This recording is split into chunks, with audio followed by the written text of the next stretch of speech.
Bonjour à tous les amis, soyez une fois de plus les bienvenus à cette nouvelle édition du Zapimage en ce mardi 9 avril où nous avons beaucoup d'informations et une semaine très chargée en émotions footballistiquement parlant avec le retour de la Ligue des Champions et surtout tous les buts et les résultats de ce qui s'est passé hier. N'hésitez pas de nous lâcher un gros pouce bleu. Merci pour le soutien, merci pour la compréhension et merci beaucoup pour l'amour et que vous nous envoyez. Et nous allons commencer tout de suite sans plus tarder avec les anniversaires des joueurs du jour. Nous avons aujourd'hui, en ce 9 avril 2024, c'est l'anniversaire du milieu du terrain Lo Celso, joueur actuel de, qui joue à l'équipe de Tottenham. C'est un joueur qui a joué pas mal de fois et très intéressant. C'est vrai qu'actuellement, il n'a pas la place de titulaire. Il y a aussi tous les anniversaires des autres joueurs que vous pouvez voir à l'écran. Vous pouvez mettre pause pour regarder tous les joueurs qui ont leur anniversaire aujourd'hui. Et joyeux anniversaire à tous ces joueurs. Nous poursuivons tout de suite avec les résultats de tout ce qui s'est passé hier, la journée d'hier, parce que, comme je l'ai dit tout à l'heure, cette semaine, c'est une semaine de football, c'est une semaine de folie, c'est une semaine de feu, mes amis. Tout vraiment, cette semaine, ça nous donne vraiment l'envie de regarder le football, de ne rien rater, d'être assis et devant la télé. Vraiment, c'est quelque chose de fou. Et donc, nous commençons tout de suite avec ce qui s'est passé hier. Nous commencions par le championnat d'Italie et l'Inter de l'équipe de l'Inter de Milan qui a joué son match hier contre l'équipe de Udinese. Victoire de l'Inter de Milan, 2 buts à 1 du côté de l'Udinese avec les buts de Çalhanoğlu et surtout le but de Fratesi. Il faut déjà avouer que l'équipe de l'Inter a été menée depuis la 40e minute et ils sont revenus qu'à la 55e minute. Et donc, du coup, l'Inter est maintenant est désormais premier et ils sont gagnants. Du coup, ils ont déjà gagné le championnat puisque le deuxième est très loin, l'AC Milan. Donc, ils ont vraiment déjà gagné le championnat. Il n'y a plus rien à faire. Donc, l'Inter est sacré en ce jour, je vais dire, champion d'Italie. Le Scudetto a été remporté par l'Inter. Félicitations à cette équipe euh, pour le parcours qu'ils ont fait. Dommage qu'ils se soient fait éliminer si rapidement en Ligue des Champions. Parce que c'est une équipe vraiment qui avait de l'allure et qui faisait croire qu'ils pouvaient aller loin dans cette Ligue des Champions. Très belle défense, solide. Malheureusement, les tirs au but contre l'Atlético Madrid n'a pas permis à cette équipe de s'exprimer, de montrer en fait toutes leurs compétences. Malheureusement, les tirs au but, c'est toujours parfois à la loterie, donc ce n'est vraiment pas facile. Et les statistiques du match nous montrent en fait tout est en faveur de l'Inter, le nombre de tirs, ils ont tiré plus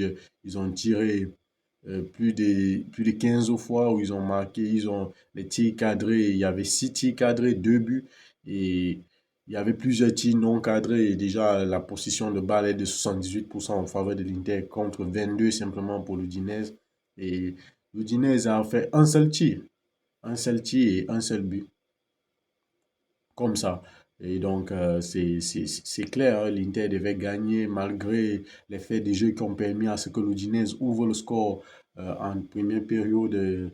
L'Inter a bataillé, l'Inter a dominé carrément. Je n'ai pas regardé le match, mais les stats montrent carrément que l'Inter de Milan à la hauteur et a dominé son sujet. Et ils avaient à cœur vraiment de remporter ce championnat après plusieurs années qui ne l'ont pas remporté. Je pense que la dernière année que l'Inter a remporté, c'était en 2010, 2000 avec les Samuel Eto'o, oui, et depuis là, ils n'ont plus remporté. Du coup, l'Inter est sacré champion d'Italie, comme j'ai dit tout à l'heure. C'est quelque chose d'assez formidable pour cette équipe qui a tout donné et ils ont vraiment bien joué.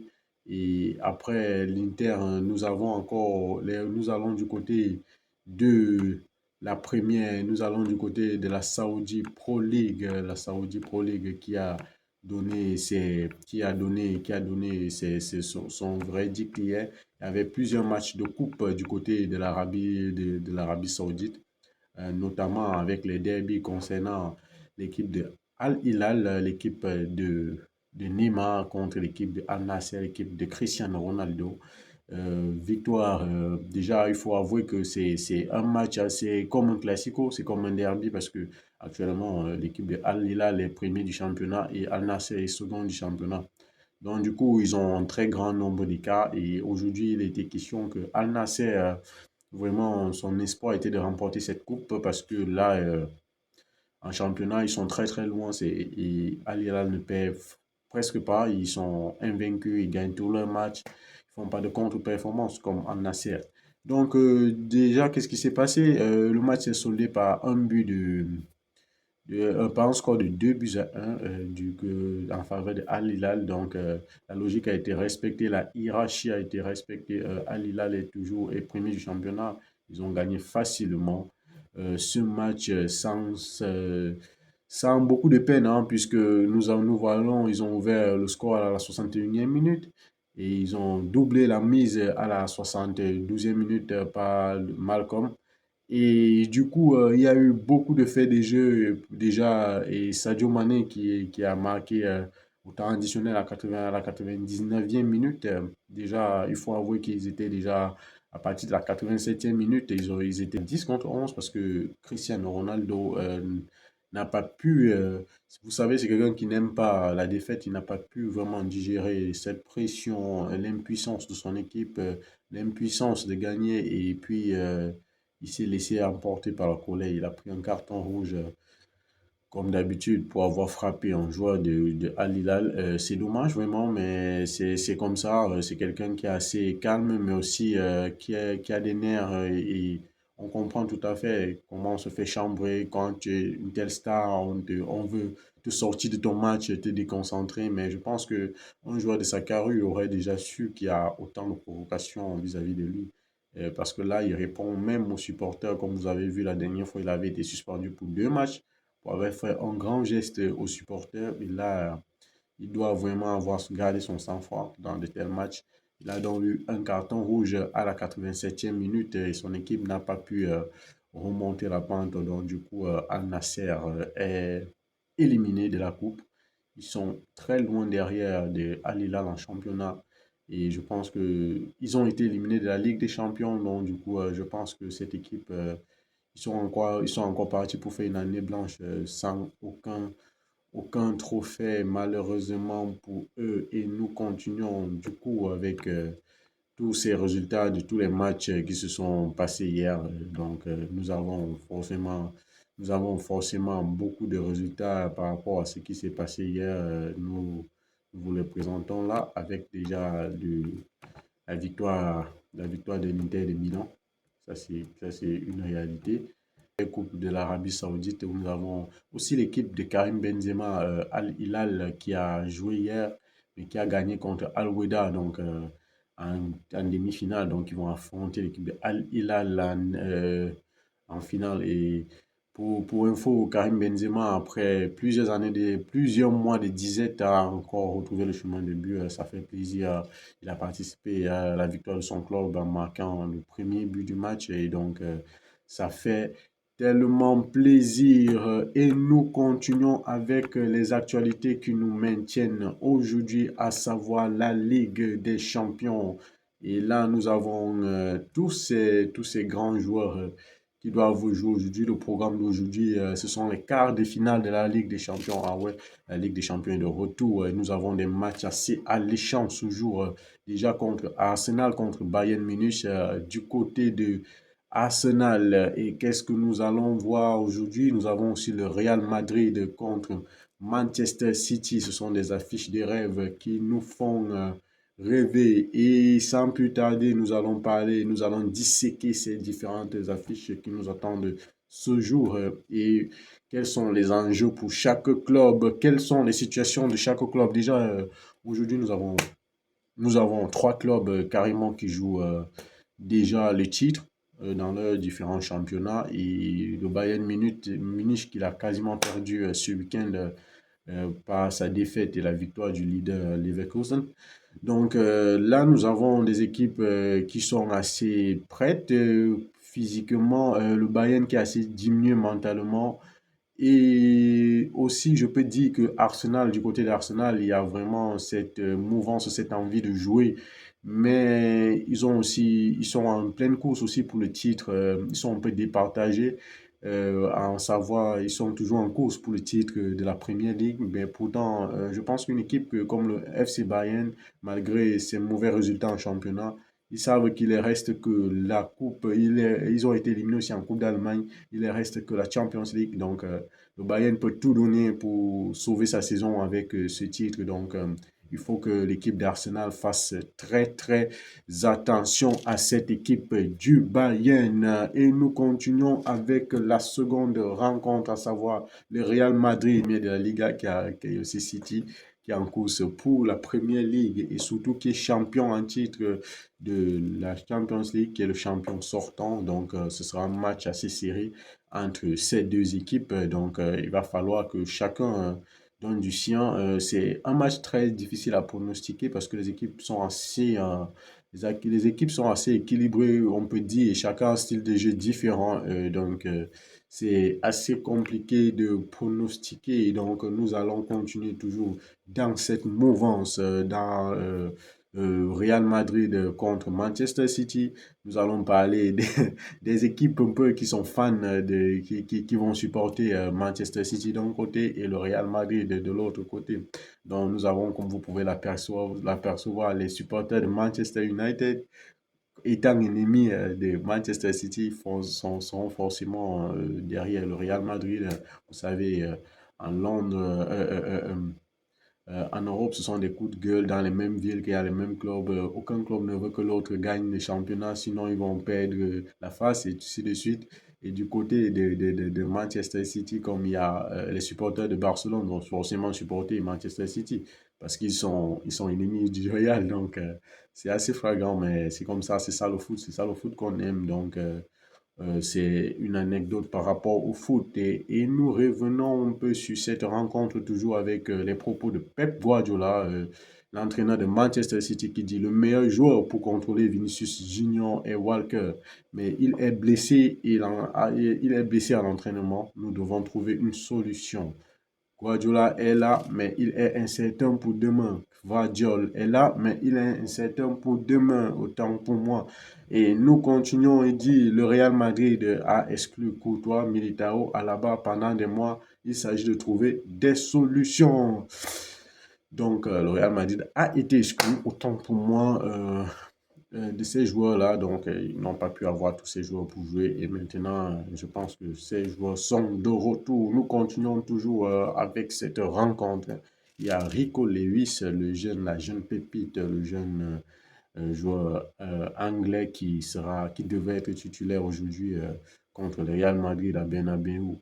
Ce sera un moment unique pour lui, pour cette jeunesse qui se bat, qui est sérieuse et qui veut bien faire des choses. Il y a toujours des génies, hein, chaque génération. Donc, bon vent à lui. Et nous allons continuer toujours avec les stats des deux équipes hein, entre le Real Madrid et Manchester City. Le Real Madrid est invaincu depuis 35 matchs et Manchester City est invaincu depuis 25 matchs. Les deux équipes n'ont pas réussi à marquer qu'une seule fois au cours de ces séries. La IP est folle, hein, tu vois, donc je comprends pas trop. Hein. Les deux équipes n'ont pas réussi à marquer qu'une seule fois au cours de ces séries. Je suis un peu perdu.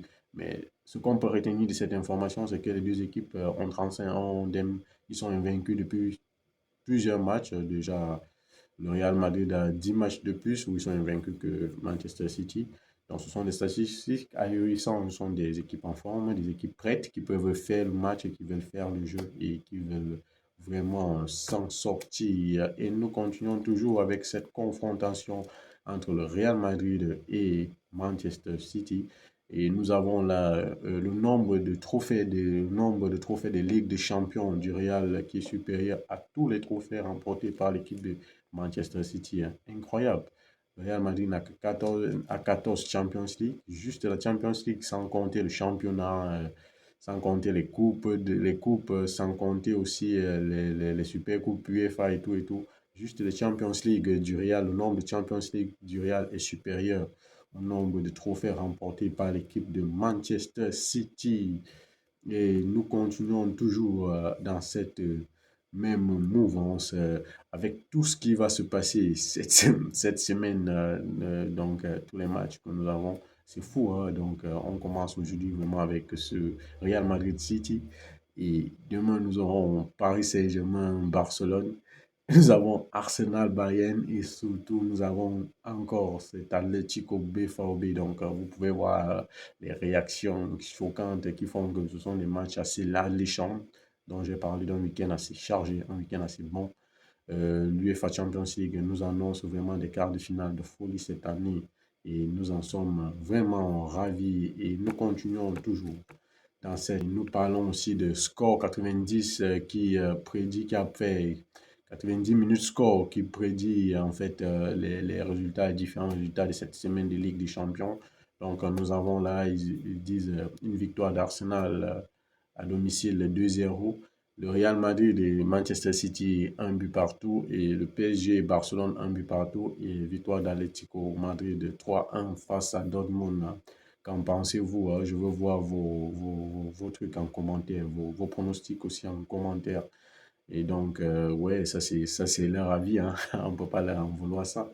C'est normal qu'ils prédisent ainsi et qu'ils veulent donner aussi une portée à leurs prédictions. Et nous allons continuer toujours avec vous, hein.